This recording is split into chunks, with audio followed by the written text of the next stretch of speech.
We're going to cover a really good topic here that a lot of coaches and sales reps need to make sure they're doing on their calls to make sure they are not getting refunds.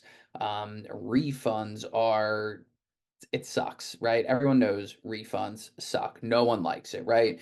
It sucks for you as the coach, the sales rep, or the service provider. It sucks for your customers. I'm pretty sure when customers refund, they're not doing it from an empowered place where they feel really good about the fact that they're refunding. Most of the time, they've got some sort of buyer's remorse, so they spent the money when they shouldn't have, and they feel bad doing it, and they reach out, in a meek sort of way like, oh, can I get my money back? Right. So it sucks for them. Um, it sucks if you have a referring affiliate who earned a commission on referring that person and then that person ends up refunding. So they actually have a commission clawed back from them. And it sucks for your reputation. It sucks for your payment processor. It just sucks all the way around, right? So no one likes refunds. So this lesson today is going to be all about making sure that the sale is solid and really reducing the chances that someone refunds once they purchase your high ticket program or high ticket service. And I have a very simple process that I use in my calls before I take payment to ensure that refunds do not happen. And I'm going to go over that with you now, and I'm almost distracting myself here. If you see, I got a little bit of a shiner, got a little black eye. My dog actually headbutted me. I went to pick her up, try to take her down some stairs. She was scared to go down, and turns out she didn't want to be picked up and walk down either. She bucked her head back, clocked me right in the eye there. So, that's what I got going on. A little bit of shiner there, but back to it. So the the lesson that I want to teach about refunds is that you should be looking for signs throughout the entire call that the person could potentially refund. And a lot of that comes around being unsure or I don't know. Every time I've had a refund, I've almost always been able to go back and look at the call and identify somewhere in the conversation where they said something that I didn't pick up on that I could have taken care of right then and there, but I didn't. And that's probably where the refund actually happened, right? It happened before they even buy. And I've, dealt with refunds in the past and they suck, right? So I came up with a process for myself to make sure that the sales are solid beforehand. So, as you work through your conversation, you obviously want to make sure you're having a good conversation and you're covering points throughout your framework um, to make sure that they're not going to refund. And if they do say something that's a red flag, you address it right then and there. You don't wait for it to, rear its ugly head later on. But we're not going to talk about that right now. I'm going to talk about three questions I specifically ask before someone actually purchases. So I'm talking, we've gone through the whole discovery process. I've made my offer. We've handled objections, and they're just about to hand the card to give you your money and enroll into the program, right? It's at this very moment, there's three questions that I ask to make sure that this sale is solid. And I actually wrote this down in a Google Doc here that I wanted to go over with you, right? So here's the main things here. So refunds happen because they're unsure, unclear, they don't have proper expectations, right? There's a ton of reasons that refunds can happen, but what I've done is develop three questions again that happens right before I take payment. They've already said yes, they're about to hand the card, and I go, hold on, I have a couple questions for you to make sure that this is really what you want to do. Here's question number one. We, or like if it's you as the coach, right? Or if you're a sales rep, you can phrase this differently, right? But here's the gist of it. We're fully committed to delivering XYZ deliverables and supporting you every step of the way. But our most successful clients are those who take ownership and apply what they learn consistently. Are you fully ready to commit to this process? Right. So I do want to make sure that clients know that we'll show up, right? But they have to as well. They are the driver of their success. So this question gives one more opportunity for them to commit to the process, right? This question kind of weeds out those who really aren't ready to put in the work, saving you from nightmare clients later on. Um, so you really want to make sure that you're getting that one last commitment. And this is all stuff that you'll have talked about throughout the call, right? But it's that final piece like, hey, before I take your card, I just want to be sure we'll show up on our end, but are you going to show up and do the work? Right. And what you want to be looking for is them to give an emphatic yes. Right. And if they're not, it's like, oh, well, I mean, yeah, I think so. It's like, that's got to be addressed right there because it's a refund waiting to happen, right? So you want to ask that question and they should say yes, right? So there's another level of commitment that they're giving you, but they're also giving themselves. And this question is just powerful in solidifying that one last time. The second question is going around the money, right? You really want to make sure that you're not putting people in a financial bind. One, because it's probably not the right thing to do, right? As a salesperson, it's not the right thing to do to knowingly put someone in a financial hardship or a financial bind. But one of the biggest reasons people refund is because the money, right? They're scared to spend the money, and then they get, they're excited to do it right then and there, but then they get buyer's remorse and they're scared that they just spent the money. So you always want to cover that one last time. Again, you've probably talked about the money throughout the conversation here, but it never hurts to one last time just state this piece here and say, this is an investment in yourself and your future. Sometimes that requires shifting priorities and making sacrifices. We want to ensure that this step won't put any unnecessary strain on your basic needs because your growth requires a stable foundation. Will this purchase put you in a financial bind? Right? So again, they should say an emphatic no, like I'll be okay, right? And again, this doesn't mean that, you know, how can I say this?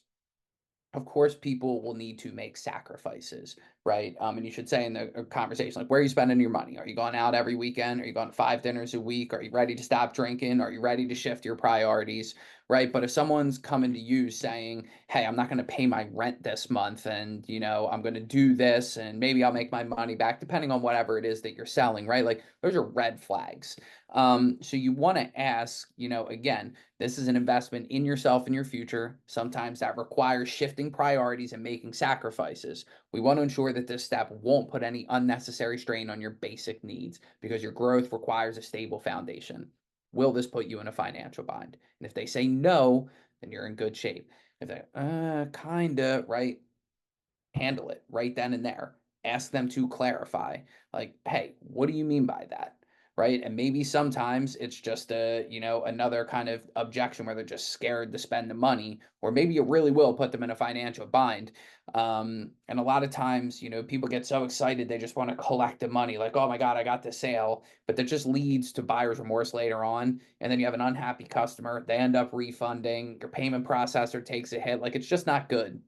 So I know a lot of times people are like, oh my God, they say, yes, just collect payment.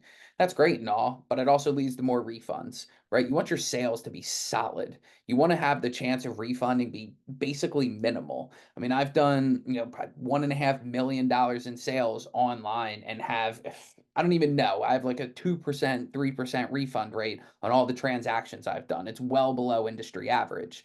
Right. And again, every single time that I've had a refund, when I go back, it's because I didn't cover these topics here.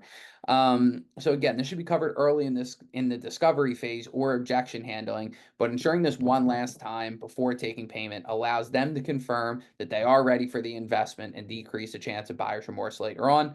Also, knowingly putting people in a financial bind really isn't the right thing to do as a coach, service provider, or a sales rep for, another coach or service provider. So we want to be doing things ethically.